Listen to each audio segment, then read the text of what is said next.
કેમ છો વિદ્યાર્થી મિત્રો? બધા મજામાં છો ને? અને કેવું ચાલી રહ્યું છે આપણું બાયોલોજી? Easy going?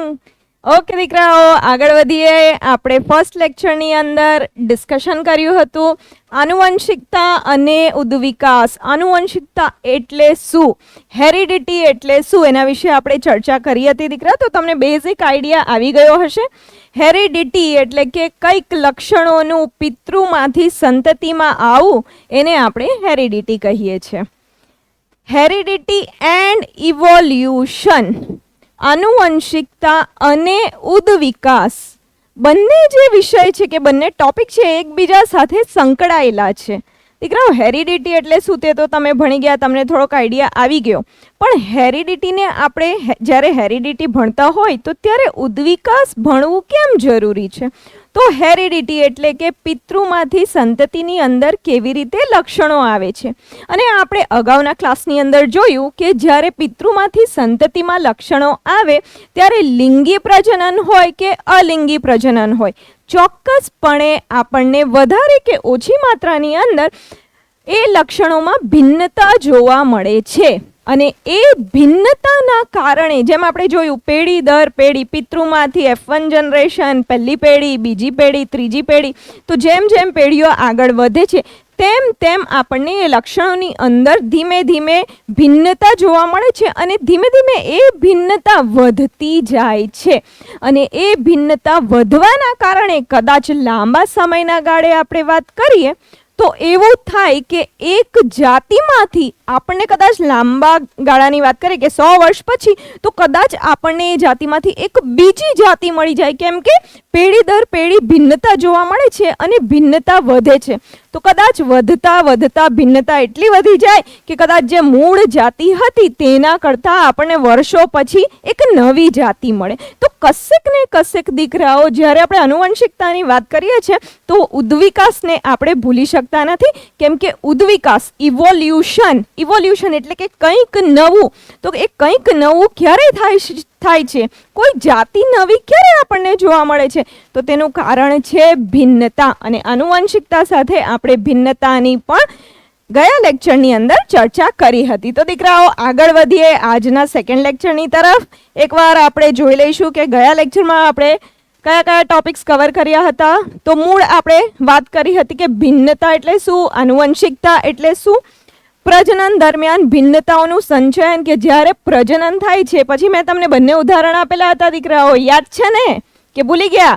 શેરડીનો ઉદાહરણ મેં તમને આપેલું હતું કે વનસ્પતિની અંદર જ્યારે આપણે અલિંગી પ્રજનન જોઈએ તો ત્યાં મોટા પાયે આપણને જે આપણે જનીનની વાત કરીએ કે ડીએનએની વાત કરીએ તો પિતૃઓના સમાન જ જોવા મળે છે, પણ બહુ ઓછા પાયે એની અંદર ભિન્નતા જોવા મળે છે. પણ જ્યારે આપણે લિંગી પ્રજનનની વાત કરીએ તો લિંગી પ્રજનન અને અલિંગી વચ્ચે મેં એક તફાવત તમને કીધી હતી અને બહુ જ અગત્યની તફાવત કીધી હતી. યાદ છે બધાને? લિંગી અને અલિંગી વચ્ચે. તો લિંગી પ્રજનનની ત્યારે આપણે ચર્ચા કરીએ તો ત્યારે બે પિતૃઓ, દાખલા તરીકે આપણે આપણી વાત કરીએ તો આપણને માતા અને પિતા છે.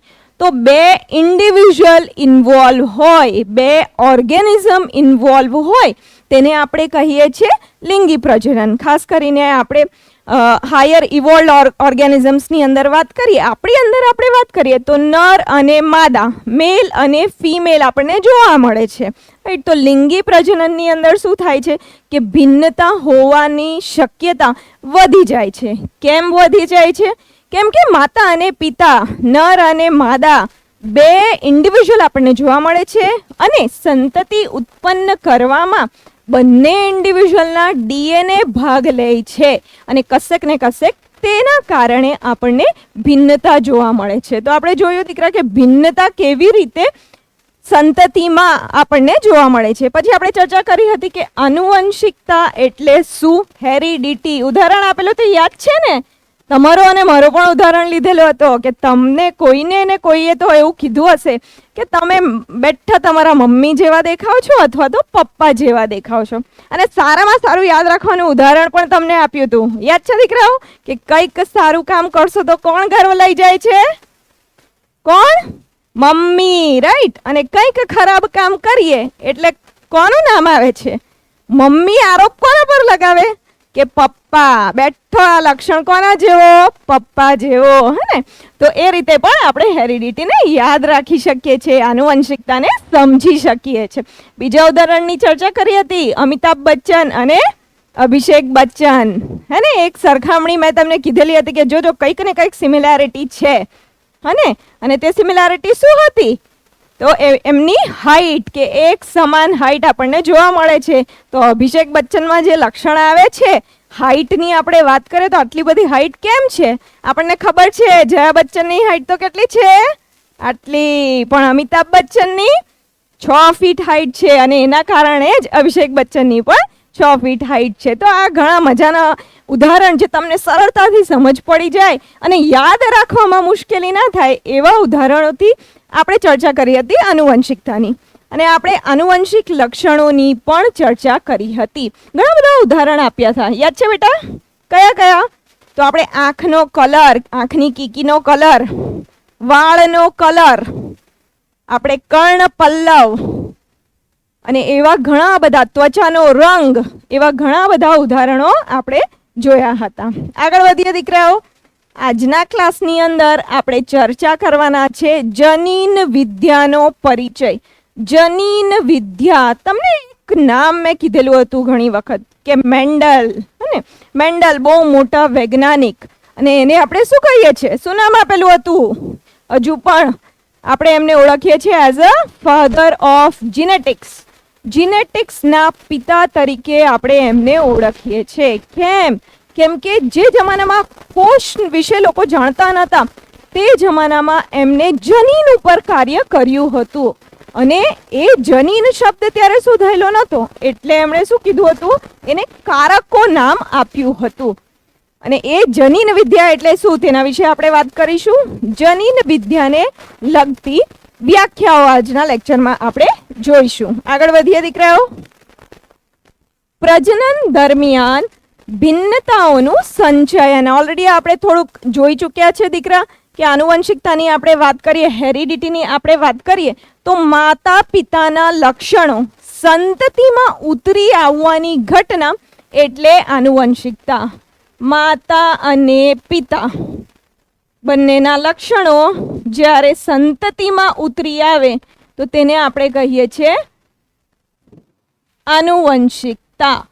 પેઢી દર પેઢી માતાના અથવા તો પિતાના લક્ષણ જ્યારે સંતતિમાં, અથવા એક પેઢીમાંથી પિતૃઓના લક્ષણ જ્યારે સંતતિમાં ઉતરે તે ઘટનાને આપણે કહીએ છીએ આનુવંશિકતા. ભિન્નતા, એક જ જાતિની વ્યક્તિઓમાં ઉદ્ભવતા જુદાપણને ભિન્નતા કહે છે. એક જ જાતિની વ્યક્તિઓ એટલે કે આપણે હ્યુમન્સની વાત કરીએ, માનવની વાત કરીએ તો તેની અંદર મેં તમને ઘણા બધા ઉદાહરણ આપ્યા હતા કે ત્વચાનો રંગ ગોરો અને કાળો, અને આખી રેન્જ એમાં તો આપણને મળે છે, હે ને? ખાસ કરીને ગૌવર્ણો બી આપણે શબ્દ ઉપયોગ કરીએ છીએ ને. આંખની કીકીનો કલર તો ઐશ્વર્યા રાયને જરૂર યાદ કરજો, હે ને? પછી પેલું સોંગ કયું છે? બ્લુ આઈઝ, હે ને? એટલે આંખની કીકીનો કલર પણ આપણને કાળો કોઈકનો દેખાય છે, કોઈકનો બ્રાઉન દેખાય છે, કોઈકનો ગ્રે દેખાય છે, કોઈકનો બ્લુ દેખાય છે. એટલે આ ભિન્નતા આપણને જોવા મળે છે અને એક જ જાતિની અંદર આપણને જોવા મળે છે, તો એને આપણે કહીએ ભિન્નતા. પ્રજનનની ક્રિયા દરમિયાન ભિન્નતાઓ સર્જાય છે. ક્યારે આ ભિન્નતા ઉત્પન્ન થાય છે? તો પ્રજનન પ્રક્રિયાની દરમિયાન. પ્રજનન એટલે શું એ અગાઉના ચેપ્ટર્સની અંદર તમે ઓલરેડી ભણી ચૂક્યા છો. એ એક એવી ક્રિયા છે જેના દ્વારા પિતૃમાંથી સંતતિ ઉત્પન્ન થાય છે, અને એ પ્રક્રિયાને આપણે કહીએ છીએ પ્રજનન. અથવા તો કોઈ પણ ઓર્ગેનિઝમ પોતાની પ્રતિકૃતિ જ્યારે બનાવે છે તો તે પ્રક્રિયાને આપણે કહીએ છીએ પ્રજનન. આ ભિન્નતાઓ સજીવોને તેમનું અસ્તિત્વ જાળવવામાં મદદ કરે છે. આની પણ ચર્ચા આપણે કરી હતી કે ભિન્નતા ખૂબ જરૂરી છે. ભાઈ, ભિન્નતા કેમ જરૂરી છે? સપોઝ એવું અઝ્યુમ કરો કે ભિન્નતા ના હોય જાતિની અંદર તો શું થાય? એનું ઉદાહરણ પણ થોડુંક તમને આપ્યું હતું, યાદ છે? COVID-19 અગાઉના લેક્ચરની અંદર આપણે ચર્ચા કરી હતી કે COVID-19 જો બધાનો DNA સેમ હોતે 100%, તો કદાચ કોવિડ વાયરસ આપણામાંથી કોઈને પણ છોડતે નહીં.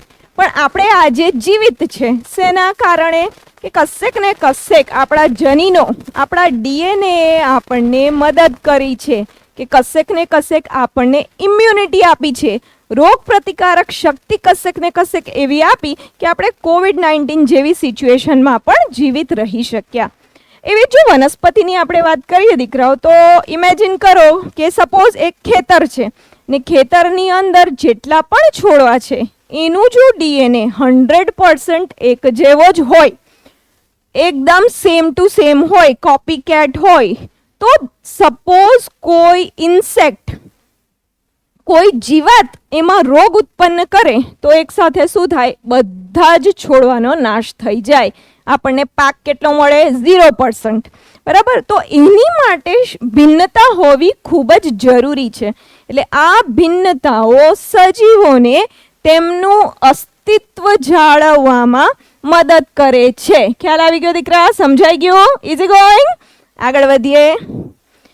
ભિન્નતાઓની પ્રતિકૃતિના આધારે વિવિધ સજીવોને જુદા જુદા લાભ થઈ શકે છે. ને ઓલરેડી મેં જે લાભની વાત કરી, કે આપણે જે એક ફાર્મની વાત કરી કે ખેતરની અંદર જો 100 છોડવા હોય અને છોડવાની અંદર થોડીક ભિન્નતા આપણને જોવા મળે તો કદાચ એવું બની શકે કે કોઈ રોગ એની અંદર ફાટી નીકળે, કે કોઈ જંતુ, કોઈ જીવાતના કારણે કંઈક રોગ ઉત્પન્ન થાય. તો કેમ કે એમનો ડીએનએ જુદો જુદો છે, એમની અંદર ભિન્નતા જોવા મળે છે, તો કદાચ એવું બને કે 100માંથી 50% જેટલા છોડવાઓ મરી જાય, પણ 50% એ સિચ્યુએશનમાં જીવિત રહી શકે. તો આ ઉદાહરણ આપણે જોયું કે કેવી રીતે ભિન્નતા જો આપણને જોવા મળે તો ભિન્નતાના કારણે એનું અસ્તિત્વ ટકાવી રાખવા માટે, જાળવી રાખવા માટે એ જરૂરી થાય, મદદરૂપ થાય, અને તેની સાથે સાથે જુદા જુદા લાભની આપણે વાત કરીએ તો તે પણ થઈ શકે છે.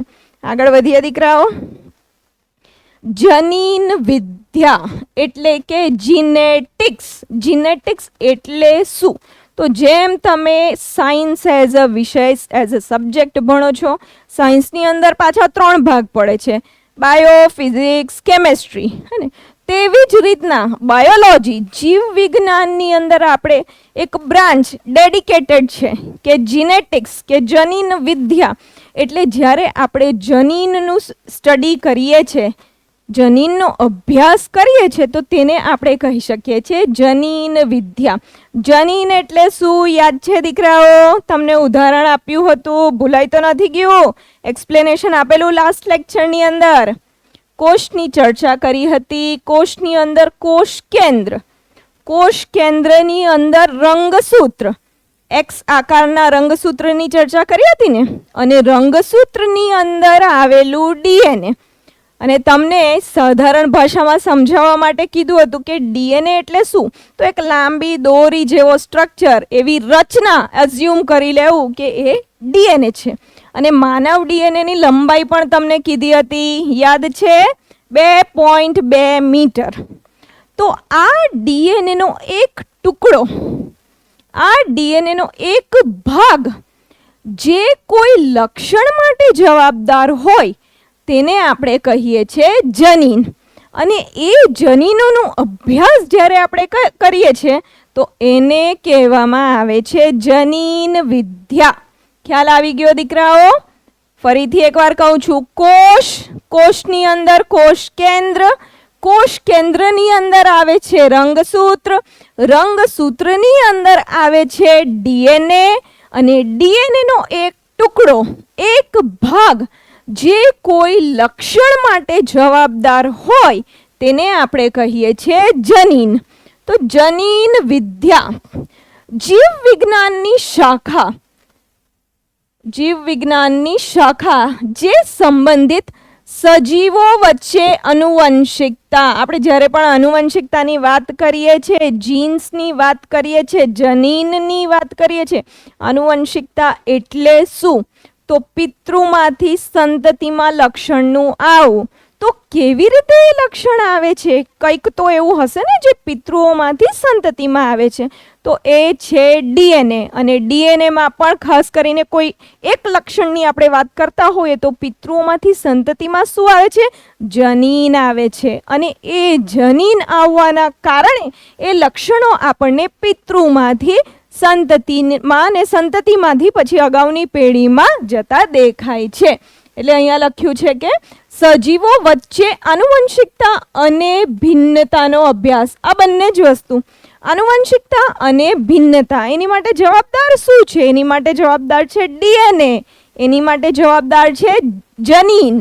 તેની જે આપણે ચર્ચા કરવાના છે તેને જનીન વિદ્યા કહેવાય છે. હવે દીકરાઓ, અહીંયા તમે જોઈ શકો છો આ શું છે? સરસ મજાનું એક ઘણા બધા ચિત્રો તમને દેખાય છે. કદાચ તમે એને ફેમિલી ટ્રી કહી શકો છો અને એની સાથે તમે પોતાના ફેમિલીને પણ રિલેટ કરી શકો છો. કે અહીંયા જો તો બે ઇન્ડિવિજ્યુઅલ દેખાય છે, કદાચ માતા અને પિતા. આ બાજુ તમે જો તો ફોટો જોઈને ખ્યાલ આવી જાય કે બા દાદાની ચર્ચા કરી રહ્યા છે. ને આ બાજુ જો તો નાની બાળકીઓ છે, એટલે છોકરાઓ. એટલે અહીંયા તમે જુઓ, આને ફેમિલી ટ્રી દીકરાઓ આપણે કહીએ છીએ. અને આમાં તમને ઘણી બધી પેઢીઓ દેખાય છે. દાખલા તરીકે આ પહેલી પેઢી છે તો એમની સંતતિ, એટલે આ પિતૃ થઈ ગયા, આ થઈ ગયા આપણા F1 જનરેશન એટલે કે પહેલી પેઢી, આ થઈ ગઈ એમની બીજી પેઢી. તમારા ઘરમાં બી હશે ને, બા દાદા મમ્મી પપ્પા બધા સાથે રહેતા હશો ને, તો કેટલી પેઢી? 1 2 ને 3 પેઢી આપણને જોવા મળે છે. ભાઈ, પેઢી કે ફેમિલી ટ્રી સ્ટડી કરવું શું કામ જરૂરી છે? કેમ કે જ્યારે આપણે જનીન વિદ્યાની ચર્ચા કરતા હોઈએ, આનુવંશિકતાની ચર્ચા કરતા હોઈએ, તો આપણે એમાં પેઢીઓની જ વાત કરી રહ્યા છીએ, પિતૃઓ અને સંતતિઓની વાત કરી રહ્યા છીએ. કે પેઢી દર પેઢી જ્યારે કોઈક લક્ષણ આગળ વધે છે તો તેને આપણે કહીએ છીએ હેરિડિટી, એટલે કે આનુવંશિકતા. એટલા માટે દીકરાઓ, અહીંયા ફેમિલી ટ્રી તમને બતાવ્યું છે કે કેવી રીતે એક પેઢીમાંથી બીજી પેઢીમાં, બીજી પેઢીમાંથી ત્રીજી પેઢીમાં. આ થઈ ગયા પિતૃ, આ થઈ ગયા F1 જનરેશન, F1 પેઢી એટલે કે પહેલી પેઢી, અને આ થઈ ગઈ બીજી પેઢી. એટલે આ ફેમિલી ટ્રી આપણને અહીંયા સમજાવે છે કે કેવી રીતે લક્ષણો એક પેઢીમાંથી બીજી પેઢીમાં ઉતરે છે. આગળ વધીએ દીકરાઓ. મેન્ડલનું યોગદાન. મેન્ડલ, ગ્રેગર જોન મેન્ડલની ચર્ચા આપણે કરી હતી અને he is known as father of genetics. જીનેટિક્સના પિતા તરીકે આપણે એમને ઓળખીએ છીએ. ભાઈ, બહુ મોટું નામ છે. અગાઉના લેક્ચરમાં પણ આપણે થોડુંક ડિસ્કશન કર્યું હતું. મેં તમને એ પણ જણાવ્યું હતું કે એ એવા પહેલા વૈજ્ઞાનિક કે જ્યારે લોકો બાયોલોજી સેપરેટ રીતે ભણતા હતા, સાયન્સ, ને સાયન્સની અંદર મેથ્સ નહોતું આવતું, તે જમાનામાં એમણે સાયન્સ અને મેથ્સને કમ્બાઈન કરેલા. તે જમાનામાં જ્યારે એમણે પ્રયોગો કર્યા તો તે પ્રયોગોની અંદર એમણે મેથેમેટિકલ કેલ્ક્યુલેશન એટલે કે સ્ટેટિસ્ટિક્સ, એમણે ગણતરી રાખી કે કેટલા પિતૃ એમણે લીધા. એ પિતૃમાંથી જ્યારે સંતતિ મળે છે, F1 એમને જનરેશન મળે છે, F1 પેઢીની અંદર કેટલા છોડવા એમણે લીધા તેની પણ ગણતરી એમણે રાખી હતી. એટલે ખૂબ મોટું મહાન કામ કર્યું હતું મેન્ડલે. જનીન વિદ્યામાં મેન્ડલના પ્રદાનને મેન્ડલિઝમ કહે છે. તો દીકરા, મેન્ડલિઝમ એટલે શું? તો જે પણ યોગદાન આપ્યું છે એમણે, જે પણ નિયમો એમણે બનાવ્યા છે, એમણે સ્ટડી કર્યું હતું, એમણે ઘણો બધો અભ્યાસ કર્યો હતો આની અંદર. ને પિતૃમાંથી સંતતિમાં કે પિતૃમાંથી F1 પેઢીમાં, F1માંથી F2, F2માંથી F3 અને ઘણી બધી પેઢીઓ સુધી એમણે પ્રયોગો ચાલુ રાખ્યા હતા. અને એમણે જોયું હતું કે કેવી રીતે પેઢી દર પેઢી લક્ષણો આગળ વધે છે અને તેને આપણે કહીએ છીએ. તેના આધારે એમણે અમુક નિયમો બનાવ્યા હતા. જે પણ પ્રયોગો એમણે કર્યા એના આધારે નિયમો બનાવ્યા હતા અને એને આપણે આજે મેન્ડલિઝમ તરીકે ઓળખીએ છીએ. મેન્ડલને જનીન વિદ્યાના પિતા તરીકે ઓળખવામાં આવે છે. તો મેન્ડલને શું કહી શકાય છે? ભાઈ, મેન્ડલ કોણ છે આપણી માટે? તો મેન્ડલ જનીન વિદ્યાના પિતા છે, જીનેટિક્સ, ફાધર ઓફ જીનેટિક્સ. કેમ કે એમણે, મેં જેમ તમને કીધું, ફરીથી કહું છું કે જે જમાનામાં વૈજ્ઞાનિકોને કોષ વિશે પણ ખબર નહોતી, તે જમાનામાં કોષની અંદર કોષ કેન્દ્રની અંદર રંગસૂત્રની અંદર ડીએનએ અને ડીએનએની અંદર જનીન, એ જનીન સુધી એ પહોંચી ગયા હતા. અને જનીન શબ્દ ત્યારે નહોતો એટલે એ શબ્દને એમણે શું નામ આપેલું? કારકો. ખ્યાલ આવે છે દીકરાઓ? તો જનીન વિદ્યાના પિતા તરીકે આપણે મેન્ડલને ઓળખીએ છીએ. અને અગાઉના લેક્ચરમાં બી કીધું હતું કે જીવતા જીવતો કોઈ વેલ્યુ નહીં કરે, પણ મરી ગયા પછી બધા શું કહે? ભાઈ બહુ સારો માણસ હતો, કહે ને? તમે સાંભળેલું પણ હશે. ભાઈ તેવી જ રીતે ભાઈ આ બી ખૂબ ઘણા મહાન વૈજ્ઞાનિક હતા, પણ જીવતા હતા ને કામ કર્યું ત્યારે કોઈએ ધ્યાન આપ્યું નહીં. પણ એમના જતા રહ્યા પછી જ્યારે બીજા વૈજ્ઞાનિકોએ જોયું કે મેન્ડલે શું કામ કર્યું હતું ને શું નિયમો એમણે બનાવેલા, ત્યારે એમને ખબર પડી કે મેન્ડલ તો તે જમાનામાં જનીનની વાત કરતા હતા. અને જનીનના માટે જે નિયમો એમણે આપણને આપ્યા, ત્યારે એમાં ખબર પડી કે એ બધા જ નિયમો સાચા છે. અને એ જ રીતે પેઢી દર પેઢી લક્ષણો આપણને આગળ વધતા દેખાય છે. મેન્ડલે વટાણાનું અહીંયા સાયન્ટિફિક નેમ આપેલું છે દીકરા, શું છે? પાયસમ સટાઇવમ. તો વટાણાના છોડવા પર એમણે પ્રયોગો કર્યા હતા. આગળ વધીએ દીકરા. તો એમણે પસંદગી કરી હતી સૌથી પહેલી વટાણાના છોડની. ભાઈ એવું તો શું ખાસ છે કે વટાણાના છોડની જ પસંદગી કરી હતી?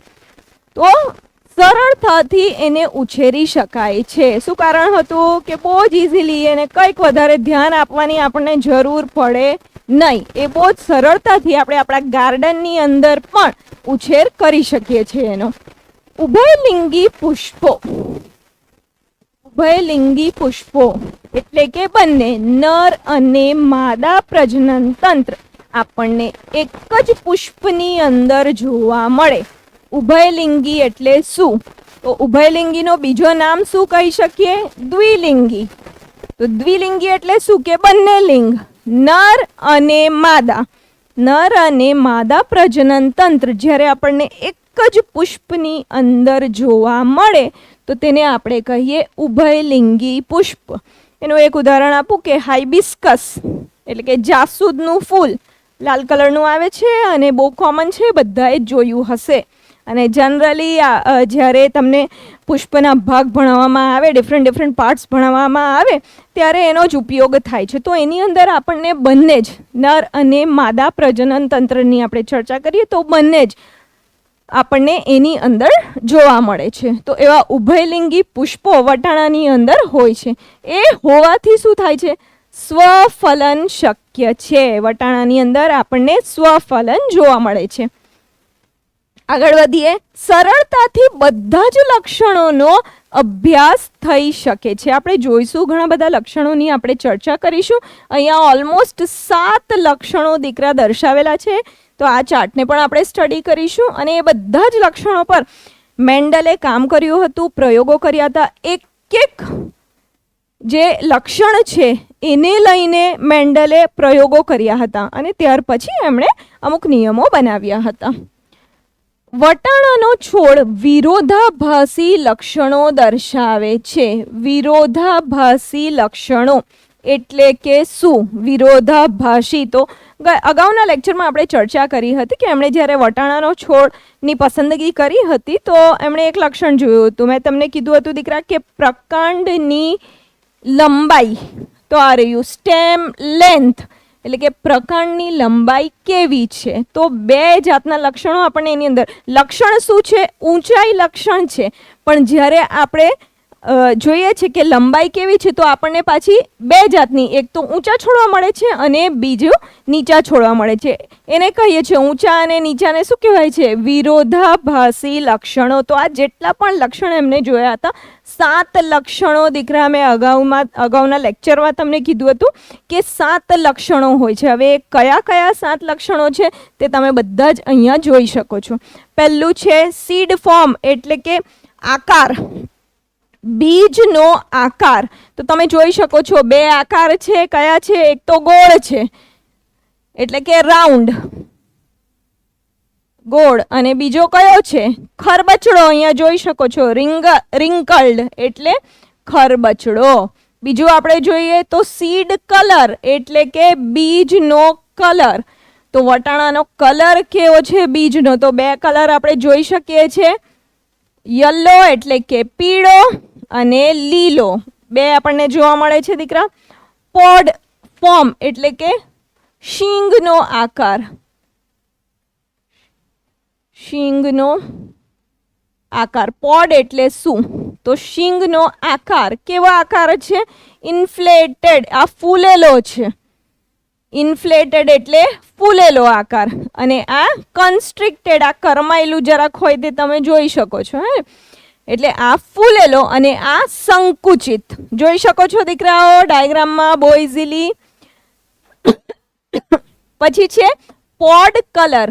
કલર એટલે શીંગનો કલર કયો છે? શીંગના બે કલર તમે અહીંયા જોઈ શકો છો, ગ્રીન અને યલો, એટલે કે લીલો અને પીળો. દેખાય છે દીકરાઓ? પછી શું લીધું હતું? ફ્લાવર કલર એટલે કે પુષ્પનો રંગ. એ પણ લક્ષણની એમણે ચર્ચા કરી હતી, એ પણ લક્ષણ એમણે પોતાના અભ્યાસમાં લીધા હતા. તો બે રંગ આપણને દેખાય છે, એક છે પર્પલ એટલે કે જાંબલી અને બીજો છે સફેદ વ્હાઇટ કલર.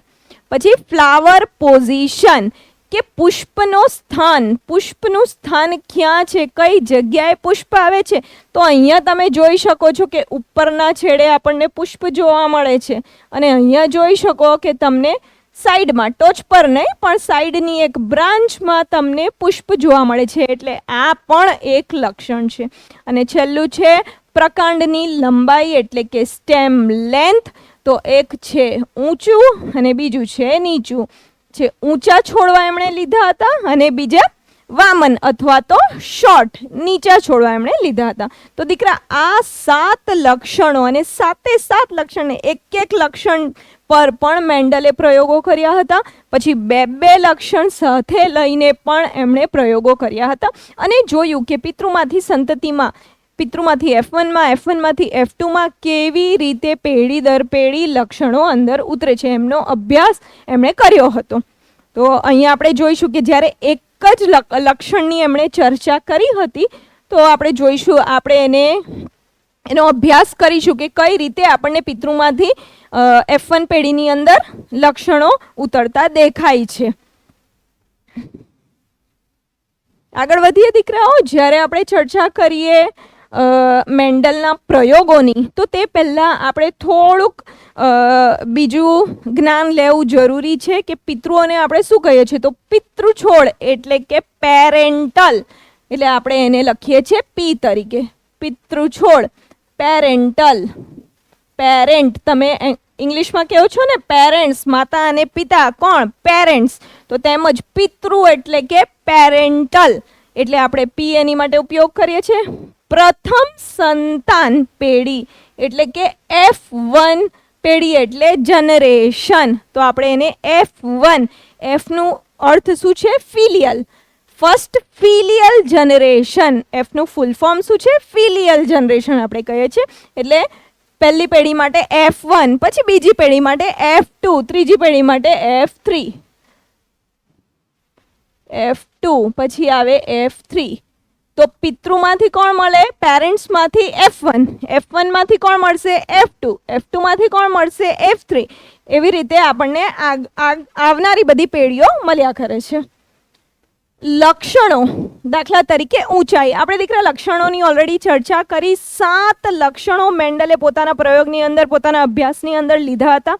કયા 7 લક્ષણો છે અને એની અંદર આપણે વિરોધાભાસી લક્ષણો પણ જોઈ લીધા ડિટેલમાં. તો ઊંચાઈ અહીંયા એક કીધું છે, પ્રકાંડની ઊંચાઈ. તો એની અંદર પાછા 2 વિરોધાભાસી લક્ષણો આવે. કયા? ઊંચા અને નીચા છોડવા. તો એવી રીતે એમણે 7 લક્ષણો લીધા હતા. વિરોધાભાસી લક્ષણો, જ્યારે આપણે વિરોધાભાસી લક્ષણોની વાત કરીએ તો ઊંચાઈની દાખલા તરીકે આપણે વાત કરીએ તો એની અંદર આપણને 2 જોવા મળે, ઊંચા અને નીચા છોડવા. હવે 2 છોડવા છે, ઊંચા અને નીચા. તો વિરોધાભાસી લક્ષણોમાં પ્રભાવી અને પ્રચ્છન્ન લક્ષણો આપણને જોવા મળે છે. દીકરા લાસ્ટ લેક્ચરની અંદર તમને થોડું જ્ઞાન આપ્યું હતું, આના વિશે યાદ છે?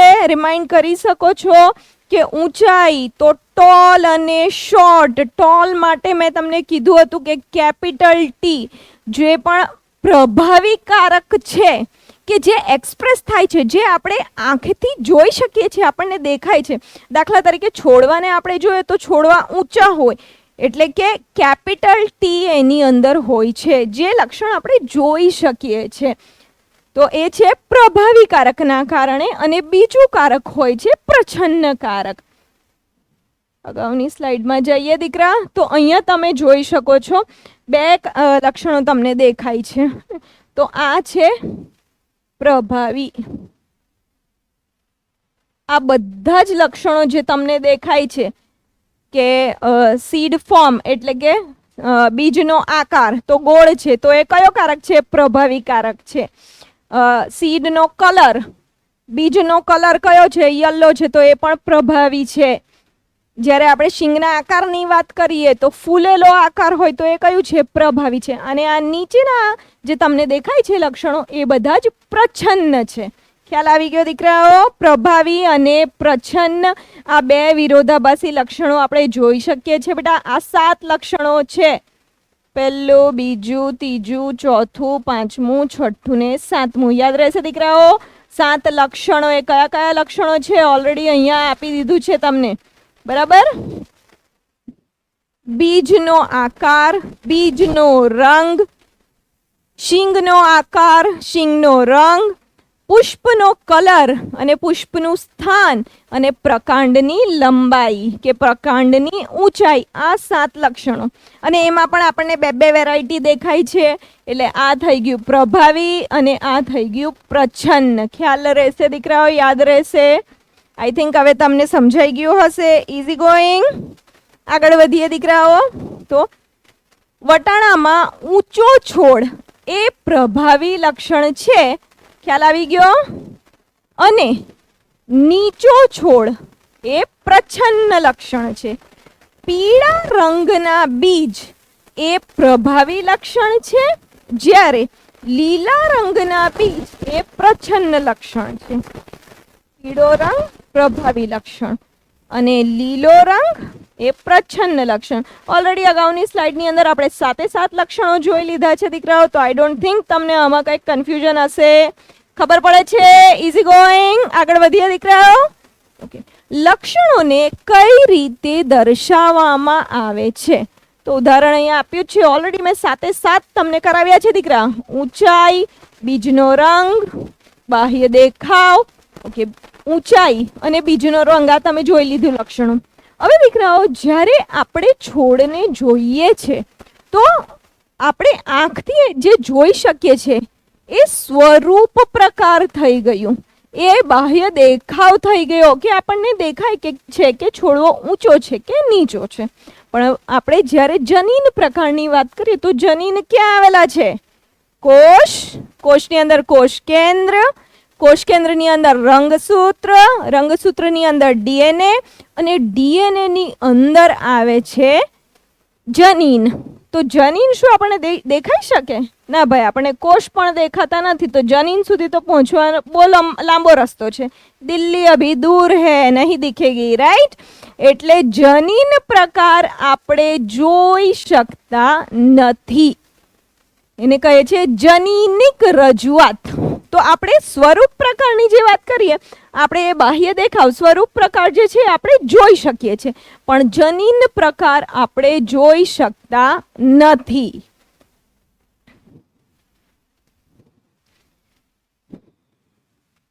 ઓકે દીકરાઓ, આજના લેક્ચરની અંદર આટલું જ. હવે આગળ વધીશું નેક્સ્ટ લેક્ચરની અંદર.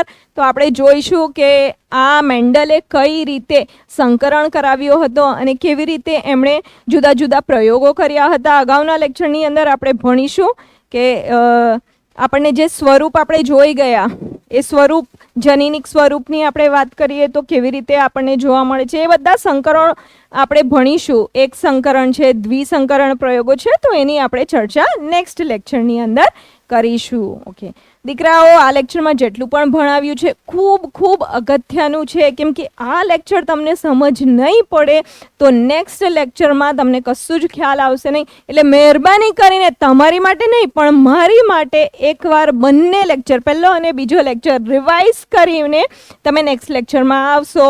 Till then stay tuned.